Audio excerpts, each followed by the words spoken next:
More truth about Canada's DOJ and CRA. It shall set you free, part 5.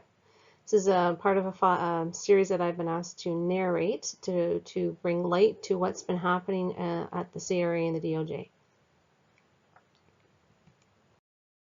This is for entertainment purposes only and does not constitute legal advice. This is a Good Samaritan video for the public's best interests and those of preserving justice. This information is already in the public and therefore cannot be considered teaching to commit fraud. When government agents deny the existence of this information, that is in their law and may be considered concealment, fraud, or inducement, among other things. In parts 1 to 4, we have shown the conspiracy between several government agents to mislead the public about their status and taxes. We've also learned that these trustees in charge of the system are serial fraudsters and liars, covering their tracks to hide what they've done, to point the finger at the people for a system they created and administer, accusing you of crimes to ensnare you. In fact, in the Police Officer's Manual by Gary P. Rodriguez, it says in there that the police can break the law whenever they, in limited circumstances, but that's a very broad circumstance. So you'd have to find out what the limited circumstances are, but you know how they twist that around at times, correct? Three fingers pointing back at you. So this works both ways, but more often than not, they say that we're committing fraud, but really they've taken your name and converted it into a war name and converted you into a corporation, committing name fraud and all sorts of human trafficking in persons, all that kind of stuff. When you start to read the law, you really start to find out what's been done on paper. So just remember, when they accuse you, it's also coming back at them by threefold.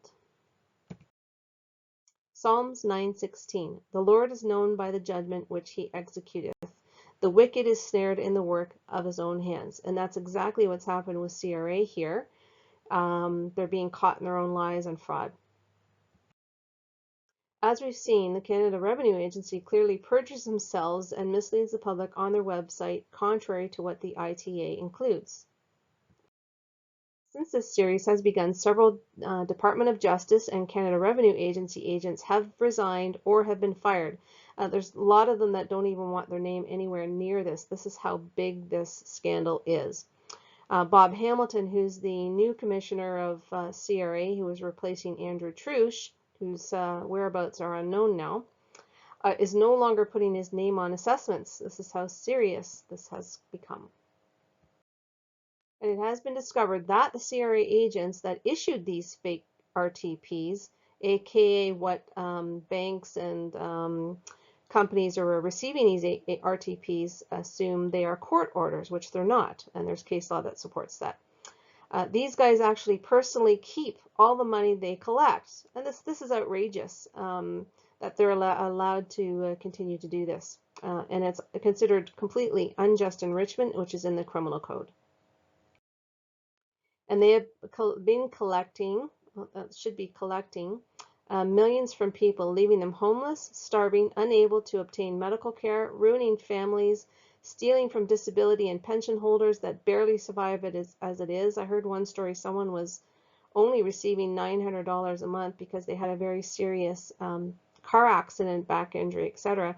And the banks and the CRA took the whole entire amount. So, and that was for at least a year. So, and that's a violation of international law, and it's considered a war crime, as Glenn had mentioned in the first video here. And again, if I would encourage people to do what they can to read the law. We've offered some suggestions here that are in the law, including reporting this to the newest Global Magnitsky Act for corrupt actors and human rights abusers, which this completely falls under.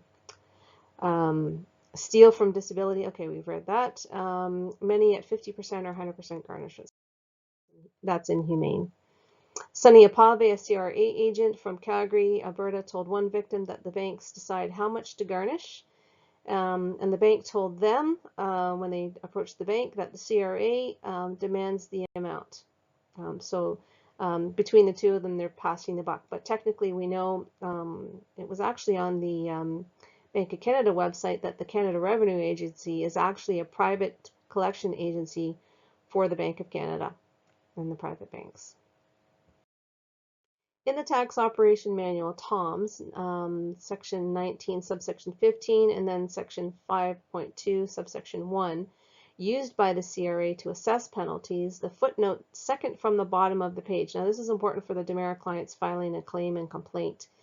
It reads, the calculation of the amounts to be entered in these fields must be based on the income subject to penalty.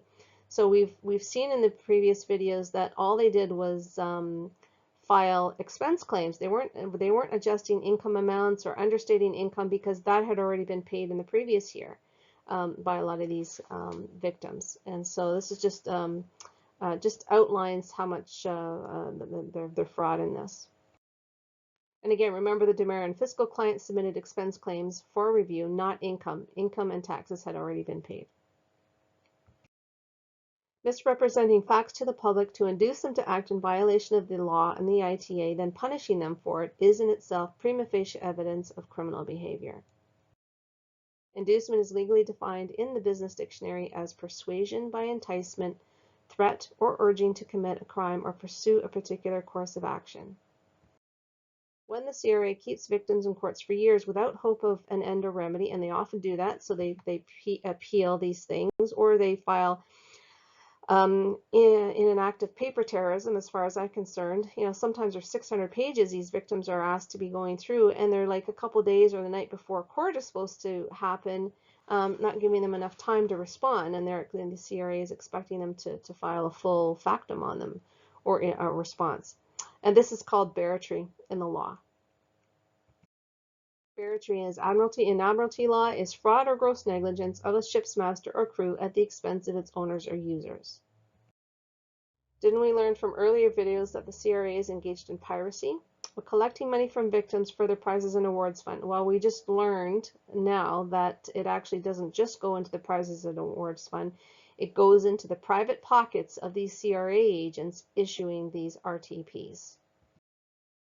Barratry is also vexatious litigation or incitement to it. So when the CRA threatens or they continue to fight, like they did those restaurant owners, once the decision has been made by the courts, it's considered barratry. Here's a screen capture for evidence. I think this has been in previous videos about tax protester and natural person. This is considered profiling and is a violation of human rights, the Constitution, international law, and you can report these to, I understand that there are people using UN resolutions successfully, and now that we've got the Global Magnitsky Act, that is also another avenue for people to report human rights abuse and violations of this kind of blatant violation of law. Okay, again, there's the second of their screen there. You can pause this if you want to look at this further, but we have included it in a previous video. Remember this, Police Officer's Manual of Criminal Offenses and Criminal Law by Gary P. Rodriguez, page 520. The case law used by the CRA and RCMP, Hague versus Cancer Relief and Research Institute, 1939, 4 DLR 191, Manitoba King's Bench. It's person covering additionally public bodies, corporations, societies, and companies. The only legal person known to our law is the corporation, the body corporate. These are exact quotes.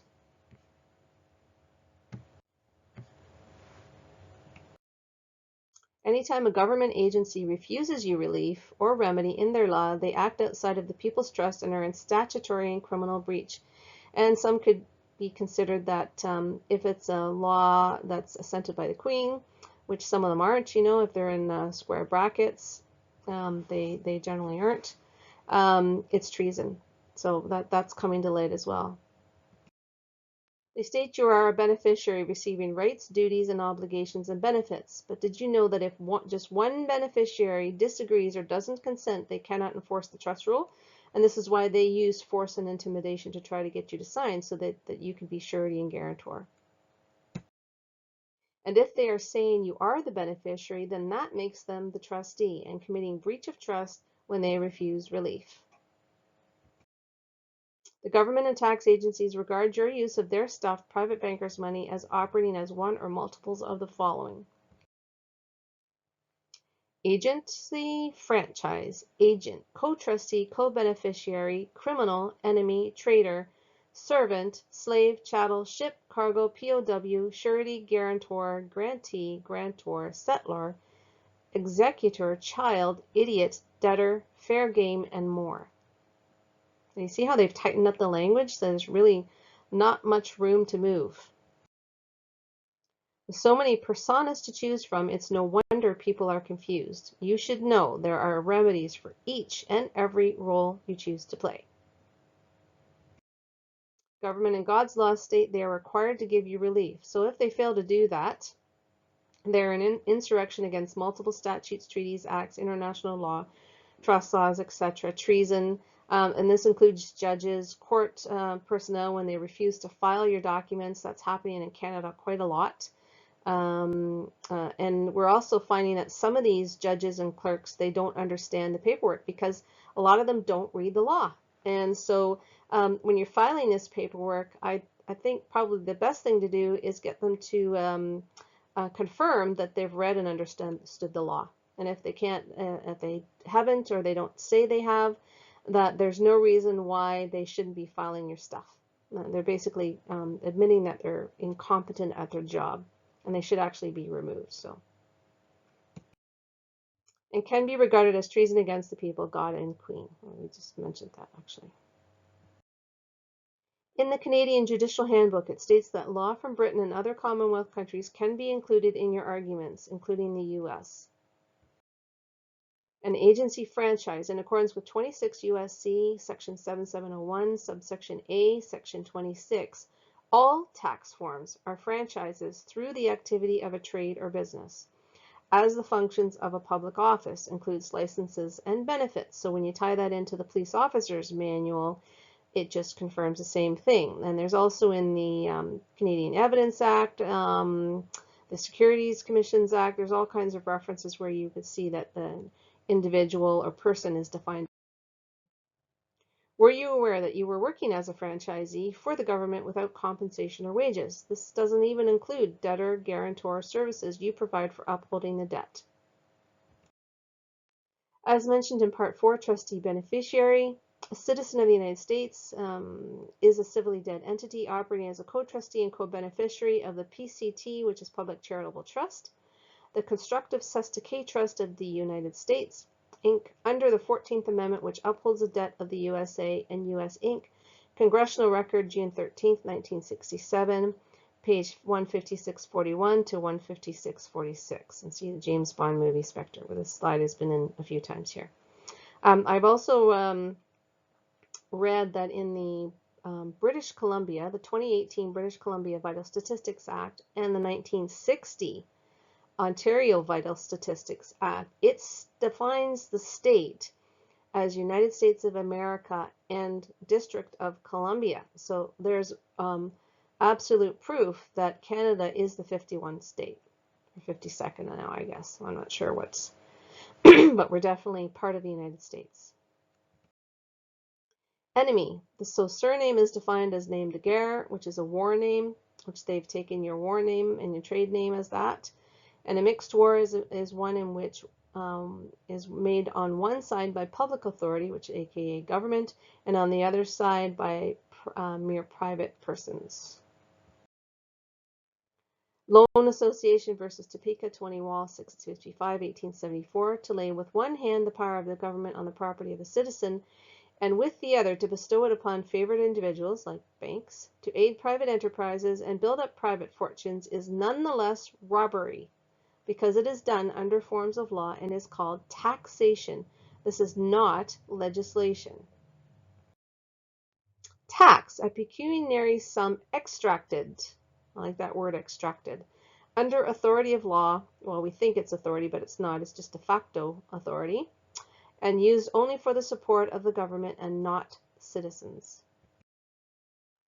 It is a crime to preside over any conflict as a voter or jurist in which one has a financial interest. 18 U.S.C. Section 208. This is any benefit or entitlement receive from the government. So if they're getting paid by the government or they're receiving benefits, then sorry, you got to recuse yourself. Cook versus United States, 91 U.S., 389, 398, 1875. When the United States comes down from its position of sovereignty and enters the domain of commerce, it submits itself to the same laws that governs individuals, aka you can hold them personally liable. And this is why they're shutting all this down and determining you as a threat to the country so that you can avoid, and they can prevent you from suing them personally, because otherwise most of these people would be out of a job based on incompetency and use of violence or threats. That's why they have to profile you. Plus, it's also a protection of the Queen, but the Queen also has taken an oath to God that to do no harm. So it's in contradiction to that. So really it goes back to treason and breach of trust. Remember in part 1 and 2, we mentioned that British Columbia and the rest of Canada is defined as, okay, the United States of America and District of Columbia. Here's more. The United States is the District of Columbia, federal territories or enclaves within states of the Union. See Article 11 of the U.S. Constitution for Canada's entry in various U.S. business registration sites that register Canada as a U.S. corp. Income equals corporate profit only. So when CRA or IRS, if you're in the U.S., says that you're making profit, they're deeming you as a corporation. So you should be able to write off your personal expenses. This is part of the T5008 process. This is what Demera did correctly, and this is why they were trying to shut this down. And they were caught in their own snares. Remember the earlier slide about God? They will get caught in their own snares. Well, this is exactly what's happened. The Canada Revenue Agency deems what you make as taxable income. They are agreeing you are a corporation and are required by their ITA to allow you to offset this income like all other corps. This means your day-to-day living expenses thus become the offset. Okay, they've also deemed you as agency as well. Even when they deem you as a trustee for using their licenses, etc., you are allowed to submit expenses while acting as a trustee for an estate or other third party. And this is the crux of the Demera Consulting and Fiscal Arbitrators scandal and CRA's refusal to honor the tax laws and others in place for your relief and remedy. This is also why they deem people questioning them and using their own laws against them as terrorists, freemen on the land, enemies of the state. And I just recently received something from the British Columbia, because I was asking about some notary stuff from them. Now they're using OPCA, and they're using some other court case, Meads versus Meads, and another 2018 court case about OPCA claims and questioning. So when you question the government basically on this stuff, they're deeming you as this kind of freeman on the land, OPCA. So those are the kinds of things where they're profiling you. That's a corruption. The judge has been reported to the Global Magnitsky Act. That's a violation of human rights, and they've been reported as such. And same with the British Columbia Notary Society for profiling. That's a violation of human rights. And is why they publicly humiliate you and destroy your image in the public so you're blackballed. There's more to this, but it is not discussed in this video. They want to make you submit and make, they want to test you to see how strong your convictions are, right? Why do you think they want to keep people that know about this quiet? Marbury versus Madison 5 U.S. 137 in 1803. The government is trying to replace our society of laws with a society of men, and thereby corrupt it. The men who become agents of corruption in this case are lawyers and judges and the people who write the laws. Well, I mean, we're only following what they've written in the laws. If they don't want us to follow it, then why put it in there? Just take it out. Void for vagueness doctrine, Supreme Court. If you have to hire a professional or a computer to understand or interpret the law, then it is unconstitutional and violates your due process. Definition, void for vagueness doctrine. In criminal law, a declaration that a law is invalid because it is not sufficiently clear. Well, we know the laws are in conflict with each other, so that would fit the definition for void for vagueness. Laws are usually found void for vagueness if, after setting some requirement or punishment, the law does not specify what is required or what conduct is punishable. For more information, see vagueness doctrine. Again, more definitions. Number 2, under vagueness doctrine, a statute is also void for vagueness if the legislature's delegation of authority to judges and/or administrators is so extensive that it would lead to arbitrary prosecutions. Well, it looks like we're seeing that. Again, further additions, definitions. In property law, a declaration that a deed or other instrument purporting to affect property rights is invalid because it lacks a sufficiently clear description of the property. An illustrative case law is Skilling versus United States, 130 S, Connecticut, 2896. That was in 2010. U.S. versus Butler, 297 U.S. 1, 1936. A tax in the general understanding of the term and as used in the Constitution signifies an exaction, there's that word again, for the support of the government. For the support of the government. The word has never been thought to connote the expropriation of money from one group, the people, for the benefit of another, to the banksters. Proprietors of Charles River Bridge versus proprietors of Warren Bridge, 36 U.S. 420 in 1837.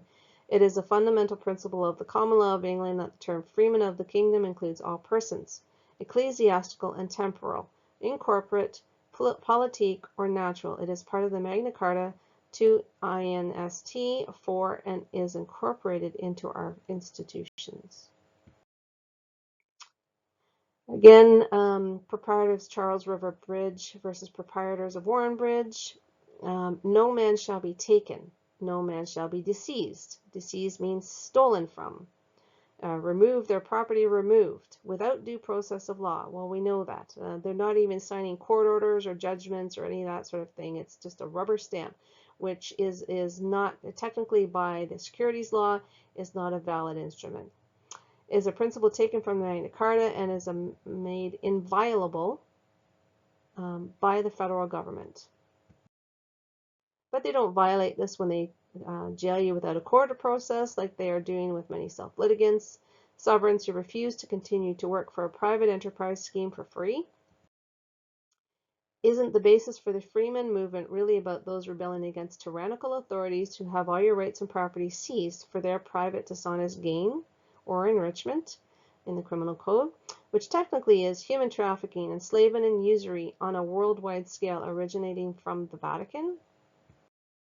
And without the courts and government providing you remedy and relief as they have offered and promised in their rules and laws, the relationship between the society of public peoples and state private corporations merely becomes that of master and slave. So nothing's changed over the centuries. And since Jesus, who actually gave his life for our sins and debts. Isaiah 33:22. For the Lord is our judge, the Lord is our lawgiver, the Lord is our king, he will save us. Terrorism, Department of Justice, Title 28, Part 0, Section 85, General Functions. Terrorism includes the unlawful use of force and violence against persons or property to intimidate or coerce. Okay, well, we see that all the time. A government, well, that doesn't really often happen with us, but it does happen on the civilian population, which is the next one. Or any segment thereof in furtherance of political or social objectives. Well, their political objectives is to hush everybody up through labeling them as OPCA, Freemen on the Land, and that kind of thing. As we have shown in parts 1 to 4, Canada Revenue Agency, Department of Justice, and the government itself are guilty of this when they use force to get you to comply. How do they create confusion in the public world? Say the opposite of what is true is actually part of the military rules of engaging with the enemy. Conquer and confuse. This is anytime government or tax agencies negatively identify you, then punish you as a Freeman on the Land. They define as terrorist group and national security risk. Tax protester, detaxer, sovereign, jail you without court orders, seize you and your property. United States versus Johnson, 76F, Supplement 538 at page 540, District Court, Maryland, Pennsylvania, February 26, 1947. The privilege against self-incrimination is neither accorded to the passive resistant nor the person who is ignorant of his rights, nor to one indifferent thereto. It is a fighting clause. Its benefits can be retained only by sustained combat. It cannot be retained by attorney or solicitor. It is valid only when insisted upon by a belligerent claimant in person. The one who is persuaded by honeyed words or moral suasion to testify or produce documents rather than make a last-ditch stand simply loses the protection. Okay, so here's your choice. You can remain in war, like with the surname, which is a war name, or you can remain in peace, which is God's way, which is no harm, no conflict, right? So you've got, you're living two separate lives or two separate truths here. United States versus Johnson, same thing. Once he testifies to part, he has waived his right and must on cross-examination or otherwise testify as to the whole transaction. He must refuse to answer or produce and test the matter in contempt proceedings or by habeas corpus. Well, we know that the habeas has been removed, where they're not allowing that in Canada, which is also a violation of the law. So even under military martial kind of thing, that's habeas corpus is a extraordinary remedy, and is part of, I think, under the equitable relief regime kind of thing. So they've removed, but you guys need to check all this out yourself. They've removed these types of extraordinary remedies as relief in the courts for self-litigants. Commerce, the Black's Law. Intercourse by way of trade and traffic between different peoples. Again, there's that word trafficking. Between different peoples or states and the citizens or inhabitants thereof. Didn't we define trafficking of persons as a Canadian Criminal Code offense? Yes, 27901. Section 6, Clayton Act, 15 U.S.C., Section 17. The labor of a human being is not a commodity or article of commerce. Human being is defined as sea monster. Universal Declaration of Human Rights Preamble, whereas it is essential if man is not to be compelled to have recourse as a last resort to rebellion against tyranny and oppression, that human rights should be protected by the rule of law.